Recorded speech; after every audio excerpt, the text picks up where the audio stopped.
Have you ever wanted some real game awards? Well, we've got good news for you. We also have some bad news for some game makers. That's right, because the Real Game Awards from Stuttering Craig are going to deliver some of the most abysmal games of the year, in addition to some good ones. Let's talk about it on That Game Plays. Hi, friends. It's me, CC, here with two amazing game commentators and players in Nolan Thunder and Loki. Gentlemen, how are you on this amazing day? Doing good. Epic. All right. I love to hear that. I love to hear something positive because it seems like we're going to be covering a lot of negative when it comes to video games in the future. Well, maybe not as much as we think. You've got the Real Game Awards coming up to actually be the Real Game Awards. And they're going to feature awards for gaming failures, as well as the ones that were successful. And I think that's actually rather important because there is no way we're throwing enough shade on some of the worst games of the year. But according to our friend over at That Park Place, Marvin the Movie Monster, Stuttering Craig's The Real Game Awards will both celebrate positive achievements in gaming and shine a light on some of the most abysmal failures. While Jeff Keighley's Coat and Tie Affair, the Game Awards, claims to represent gamers and give them a voice, it's actually anything but that. And of course, we know that. A star studded corporate backed event doesn't actually speak for the gaming community at large, considering that the money is coming from the game manufacturers and the urinalists at large, which puts us in a position where they're just spinning out the shillery that they do on their regular digital representations. People don't want that. So the nominees, as I said, are decided by a committee of industry insiders from the shill media outlets like Polygon, IGN, and Variety. And despite Keeley's claiming that players can vote on award winners, their votes only count for 10% of the results. So it's not really like, well, Stuttering Craig's the Real Game Awards. You see, that's what's caused Stuttering Craig to do what he's doing. And his side scroller show is growing like crazy, and the people on there are doing an excellent job. We appreciate them. The Real Game Awards is a show designed to give gamers their voice back. But according to Stuttering Craig on X, this new show will do more than celebrate the positive achievements. It's going to shine a spotlight on the abysmal failures and DEI disasters in the gaming industry, probably on most studio failures in 1 year. Anyway, Grums obviously is throwing out the DII slop of the year. And there you go. Make a pick.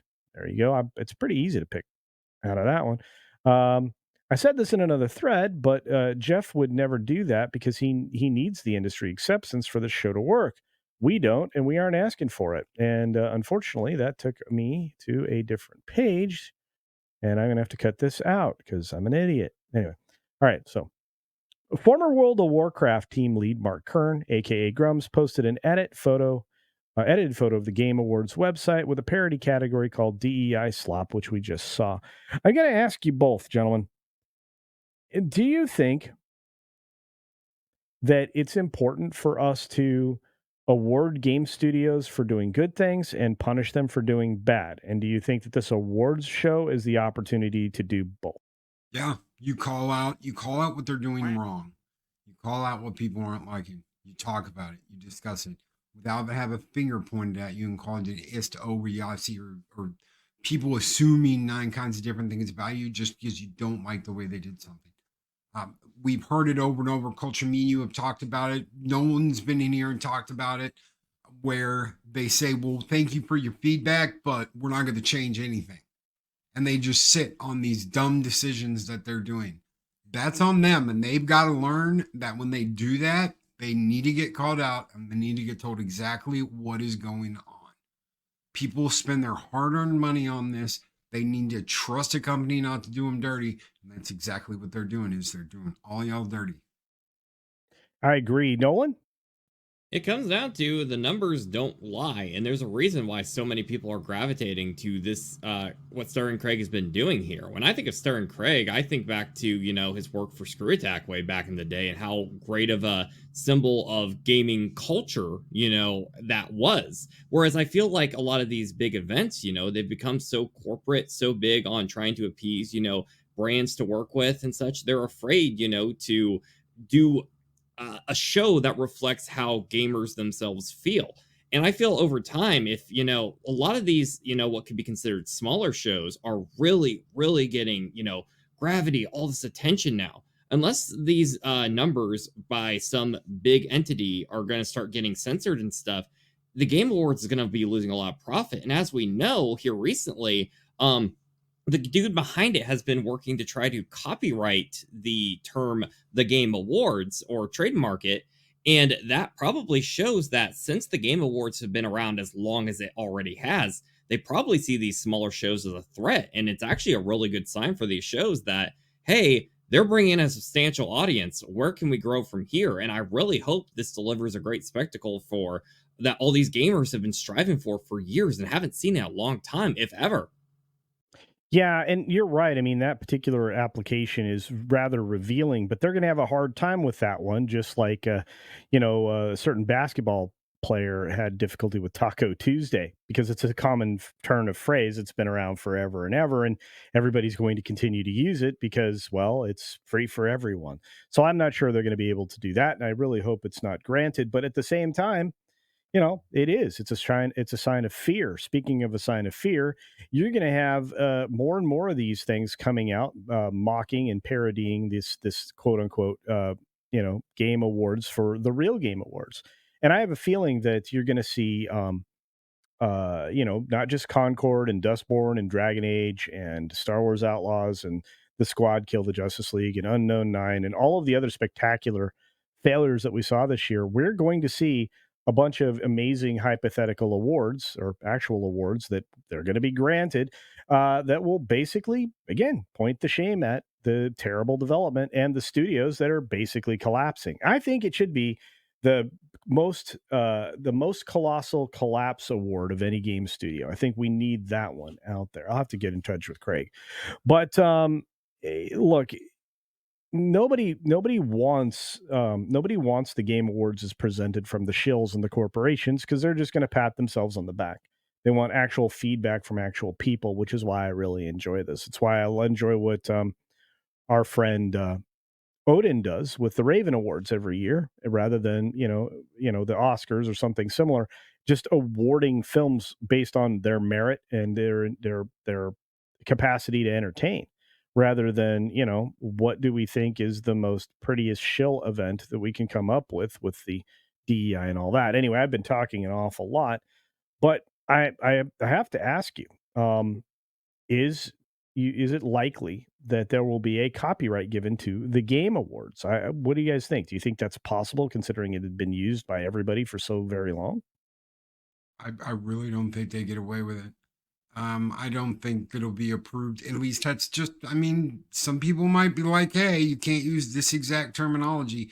Just him putting the real game awards, just because you copyright a name doesn't mean you've copyrighted the topic for that game, for that name. And the topic here is games, best games of the year, best game of the year at award show. There's all kinds of things you can name this and do it your way.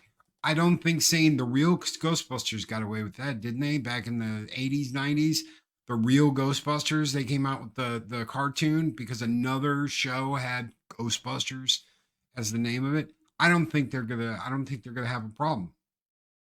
Yeah, I don't think so either. Nolan?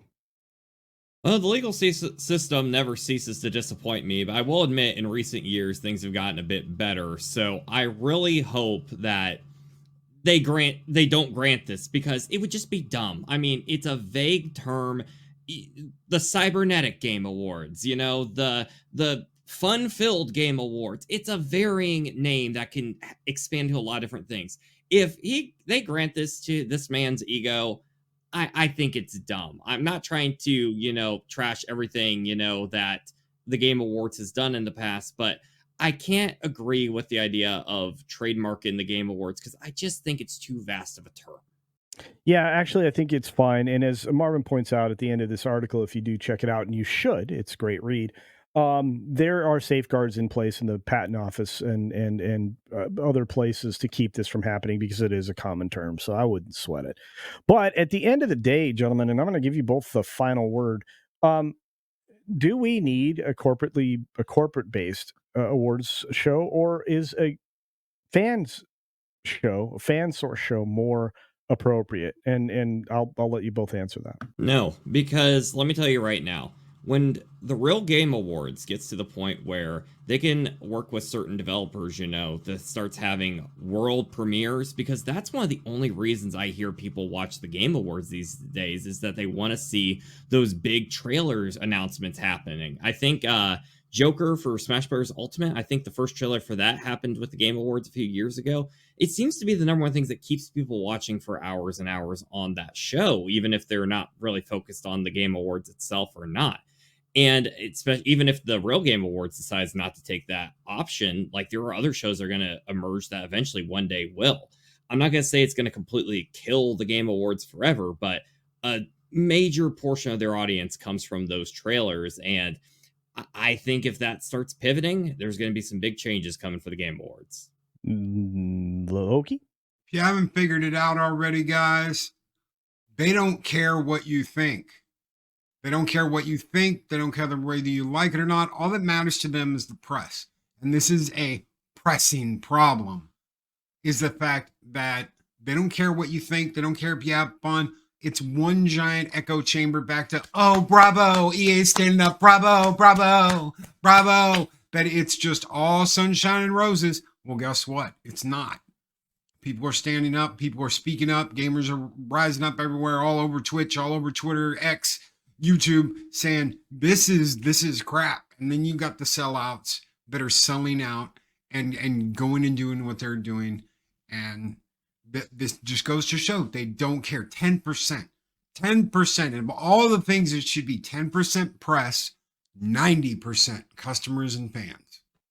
I agree with you wholeheartedly, but they know that the gamers aren't going to vote the right way. But hey, those are our thoughts on the Game Awards and the real Game Awards, and I think you know which one we are going to prefer and participate in. But what do you think? Again, let us know in the comments section below.